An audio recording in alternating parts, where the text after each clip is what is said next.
So this video will consist of three Christmas books. I will go ahead and introduce those books. The first one we're going to read is The Wild Christmas Reindeer. The second one that you'll hear is The Night Before Christmas. And the third and final one in this video is The Snowy Day, which is written in both English and Spanish, but of course I will be reading the English version. I hope you enjoy. The Wild Christmas Reindeer by Jan Brett. Tika was excited and a little afraid. This year Santa had asked her to get the reindeer ready to fly on Christmas Eve. Tika had never done this before, and she wanted everything to be perfect. Tika lived up in the Arctic in the shadow of Santa's winter farm. The last of the snow geese had flown south, and everyone's mind was on Christmas. The workshop was alive with the sounds of saws sawing, hammers hammering, and brushes painting as they all worked to have the toys and presents ready to deliver on Christmas Eve. Tika knew it was time for her to go in search of the reindeer. They had been out on the tundra wild and free since last Christmas, and Tika was sure they wouldn't want to go back to Winter Farm to train. She would have to be strong and firm. At last she found them, Bramble and Heather, Windswept and Lichen, Snowball, Crag, Twilight, and Tundra. Tika took a deep breath and shouted out, "Let's go! Move, move, move!" The reindeer were bewildered by Tika's voice. Their heads went up to see who this loud creature was. But they herd them together and headed back toward Winter Farm. Tundra gave her the most trouble. Tika didn't know that he considered himself the leader and was not used to being bossed around. He liked to stay next to Twilight, but she was separated from him and was running near the front. When they got to the barn, Tika put them in different stalls. Tundra snorted impatiently.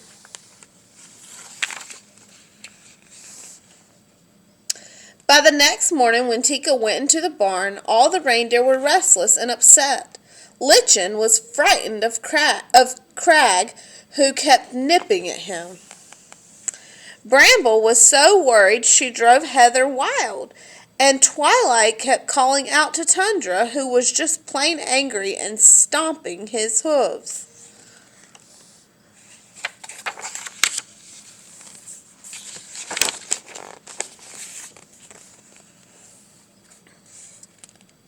Tika groomed each reindeer. She wanted them to look sleek and glossy for Santa.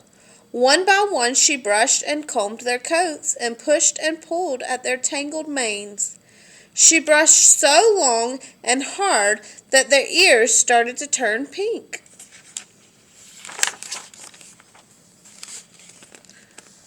Tika took the reindeer outside. Now she was ready for the real training to begin. Snowflakes danced in the air as she tried to stand them in two lines and put on their harnesses, but they wouldn't stay lined up. She had put Tundra at the back with Heather instead of at the front with Twilight, so he kicked out at Heather, who then bolted into Bramble. Tika scolded the reindeer. "Don't move," she cried. But they all ran off, wild-eyed, and she had to go after them and bring them back.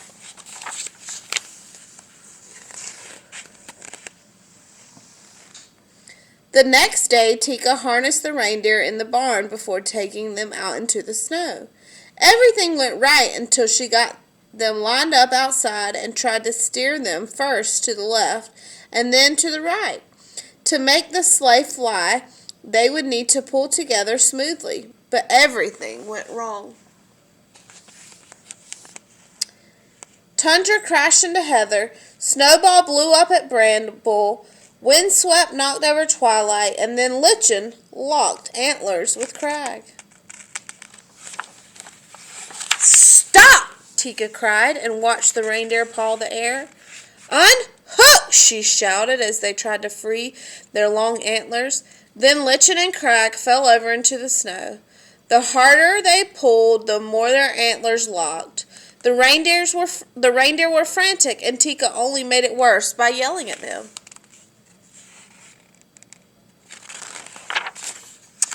Tundra and Heather rushed to help, but the antlers did not break free. Windswept nudged at Lichen, and Bramble ran to help Crag. But the more they tried to help, the more they got tangled up themselves. Their necks strained and their muscles bulged, and their antlers did not budge. Tika wailed, "Oh, please, it's almost Christmas Eve." But the reindeer could not move, and frosty silence hung in the air.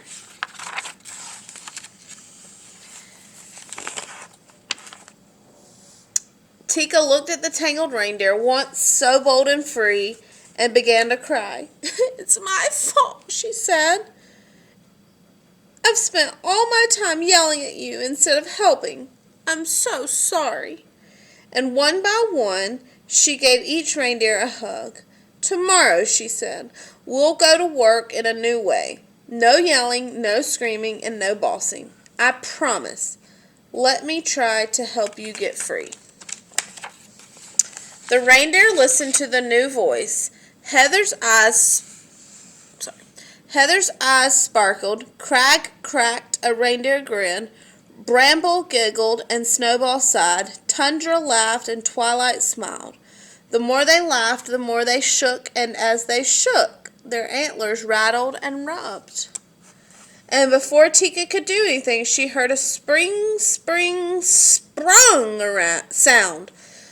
It was the sound of the antlers jiggling free. Quietly, Tika led the reindeer back to the barn. She sleeked their coats. She gently brushed their ears and combed out their manes. Tundra muzzled her cheek.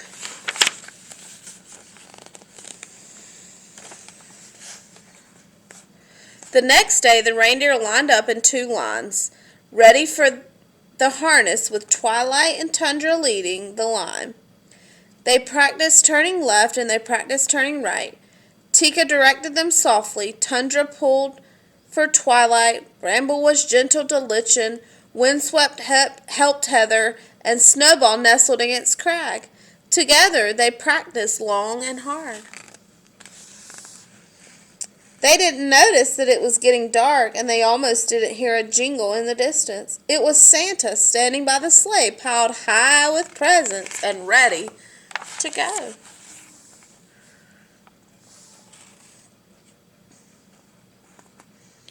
Now the reindeer were ready,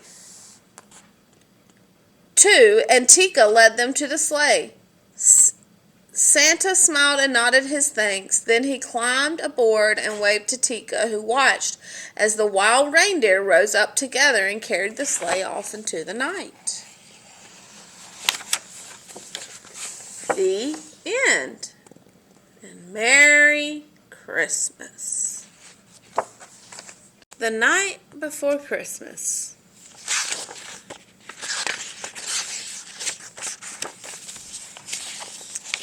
'Twas the night before Christmas, and all through the house not a creature was stirring, not even a mouse.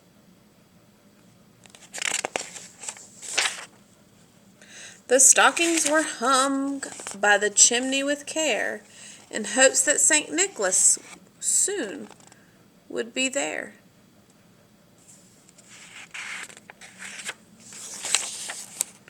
The children were nestled all snug in their beds, with visions of sugar plums danced in their head.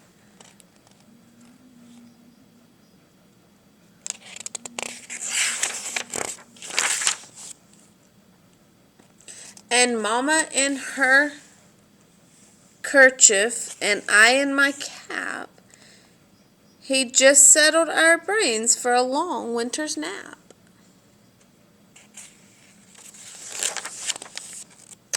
When out on the lawn there rose such a clatter, I sprang from the bed to see what was the matter.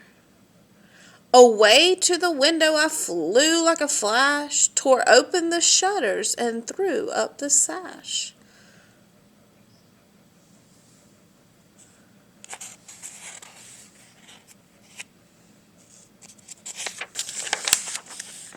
The moon on the breast of a new fallen snow gave a lustre of midday to objects below. When what to my wondering eyes should appear but a miniature sleigh and 8 tiny reindeer, with a little old driver so lively and quick, I knew in a moment it must be Saint Nick. More rapid than eagles, his coursers they came, and he whistled and shouted and called them by name. Now Dasher, now Dancer, now Prancer and Vixen, on Comet, on Cupid, on Donner, on Blitzen. And at the top of the porch to the top of the wall, now dash away, dash away, dash away all. As dry leaves that before the wild hurricane fly, when they meet with an obstacle, mount to the sky. So up to the housetop the coursers they flew, with the sleigh full of toys and St. Nicholas too. And then in a twinkling I heard on the roof the prancing and pawing of each little hoof. As I drew in my head and was turning around, down the chimney St. Nicholas came with a bound. He was dressed all in fur, and his clothes were all tarnished with ashes and soot. A bundle of toys he had flung on his back, and he looked like a peddler just opening his pack. His eyes low they twinkled, his dimples how merry, his cheeks were like roses, his nose like a cherry.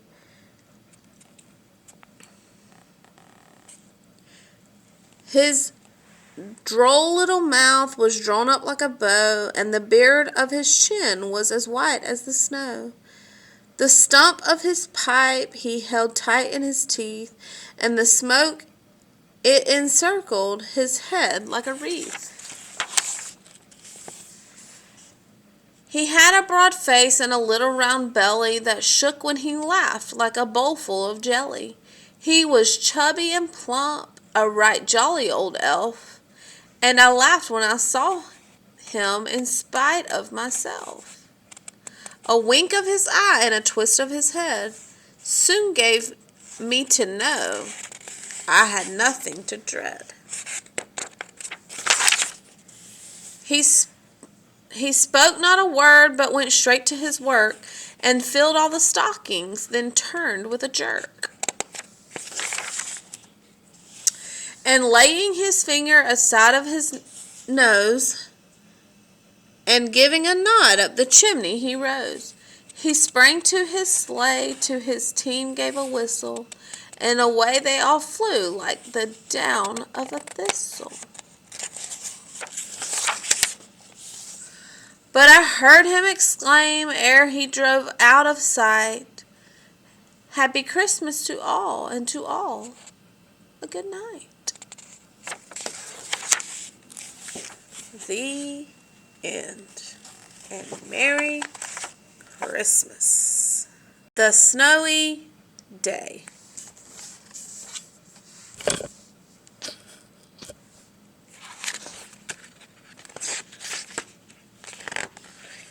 This book is in both Spanish and English. I will be reading the English version.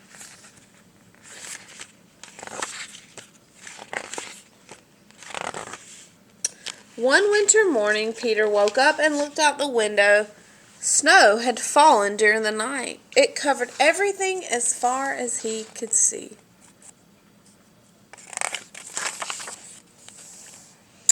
After breakfast, he put his snowsuit and ran outside. The snow was piled up very high along the street to make a path for walking. Crunch, crunch, crunch. His feet sank into the snow.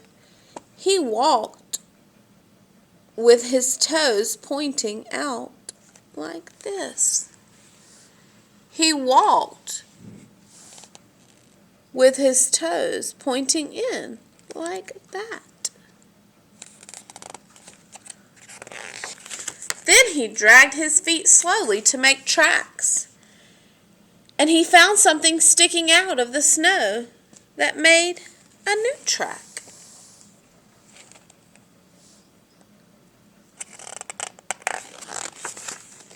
It was a stick that was just right for smacking the snow-covered tree.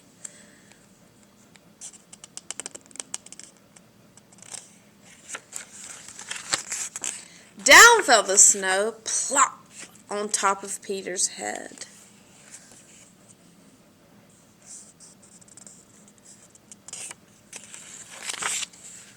He thought it would be fun to join the big boys in their snowball fight, but he knew he wasn't old enough.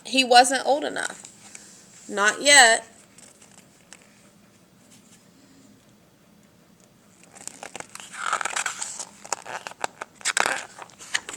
So he made a smiling snowman, and he made angels.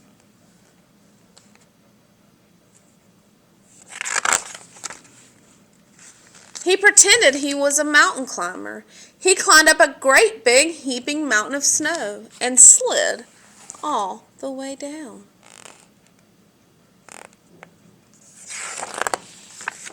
He picked up a handful of snow and another and still another. He packed it round and firm and put the snowball in his pocket for tomorrow. Then he went into his warm house. He told his mother all about his adventures while she took off his wet socks.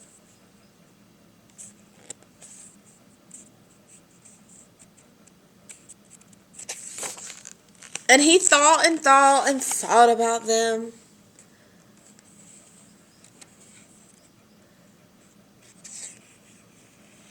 Before he got into bed, he looked into his pocket. His pocket was empty. The snowball wasn't there. He felt very sad.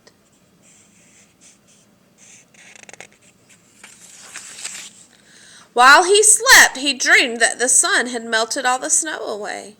But when he woke up, his dream was gone, and the snow was still everywhere. New snow was falling. After breakfast, he called to his friend from across the hall, and they went out together into the deep, deep snow.